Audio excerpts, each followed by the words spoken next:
Hola, xics i xiques, com esteu? Esteu bé?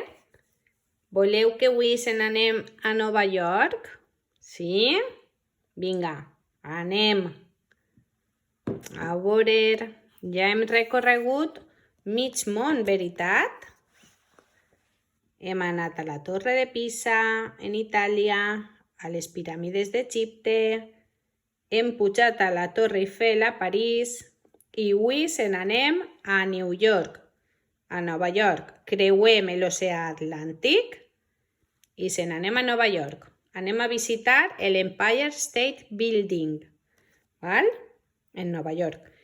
Mireu, vos deixaré en les descripcions del vídeo un enllaç per a que cliqueu i pugueu veure un vídeo de l'interior de la torre i de com pugen, de l'interior d'aquest edifici, de les vistes que hi ha, de l'skyline de New York i tot això. Val. Anem a començar el nostre treball. Prepareu un full i comencem. Posem això o ho llevem. Mireu, així posa aquesta informació, val? Està a Nova York i fins al 1967 va ser el gratacel més alt del món i el primer de més de 100 plantes.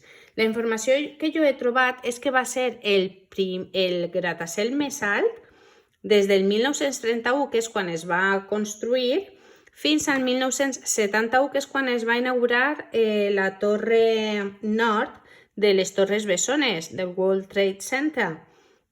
Aleshores, no sé, poseu el que vulgueu, o 1967, que és el que poso així, o 1971. Vinga, anem a escriure i a fer un dibuix de l'Empire State Building. Preparem les nostres fulles. Anem a posar el nostre selleig personal de Teacher Laura. Agafeu un roto per a fer el títol i comencem.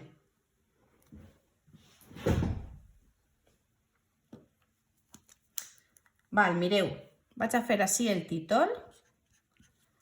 Empire State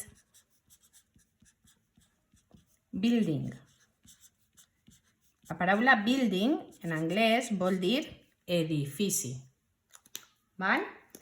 Què vos sembla si fem així el dibuix de l'Empire State Building, d'este gratacel, i així fem la descripció. Val? Jo vaig a fer guions, posaré el roto per així, i comencem. Vinga, el primer que posarem és a on està. M'he quedat sense punta. No passa res, agafem un altre. Val. Està a Nova York. Està, bona lletra, a Nova York. Mayúscula perquè és el nom d'una ciutat. Mireu, aquesta ciutat està en Estats Units. I mireu com escric Estats Units. E-E-U-U. Vale? Està a Nova York, coma, Estats Units. Vale. Quant mesura? Quants metres fa aquesta torre? Mesura 443 metres. I anem a posar que va ser el gratacel més alt. El gratacel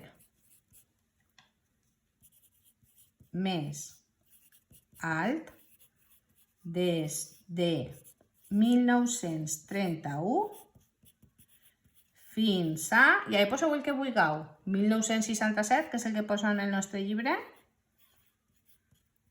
Val? Què més coses posem per així? Quantes plantes té? Té 102 plantes.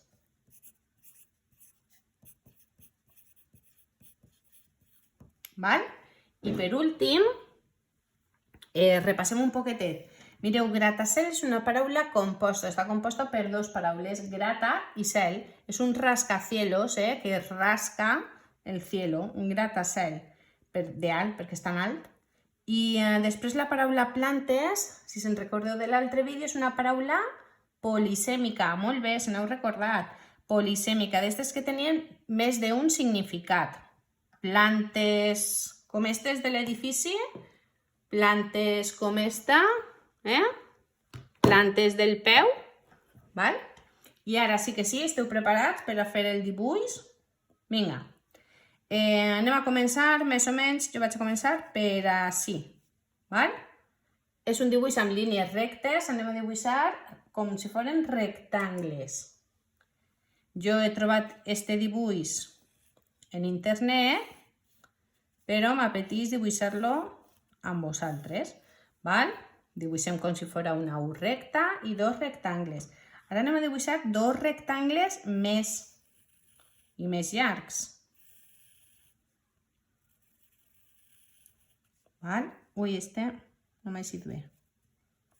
Un poquet més junt. Si necessiteu, pauseu el vídeo, val? Així anem a dibuixar un altre. I així un altre. Dibuixem igual a un costat que a l'altre. Així dibuixem un més xicotet. Val? I ara la base de l'edifici, de 102 plantes. Val? El que vaig a fer ara és acabar les línies que m'he deixat a mitges. Val? Vosaltres feu el mateix. Ho teniu? Mireu. Així em falta dibuixar una antena que té molt alta. Val? Ja tenim així l'antena. Anem a dibuixar-li alguns detalls. Anem a fer línies que van a simular com si foren les finestres. Per exemple, si podem fer dos línies que no toquen, Així una i una altra. Allà és on jo m'havia enganyat. 1, 2, 3 i 4 línies. Què més podem dibuixar per així? Algun núvol per a decorar el nostre dibuix. Ui, pareixen cors. I jo crec que ja ho tenim bé, no? Vinga, què vos sembla? Vos ha quedat bé? Podeu pintar-lo, poseu la pegatina del llibre i el pròxim dia continuem. Una besadeta ben forta. Adeu!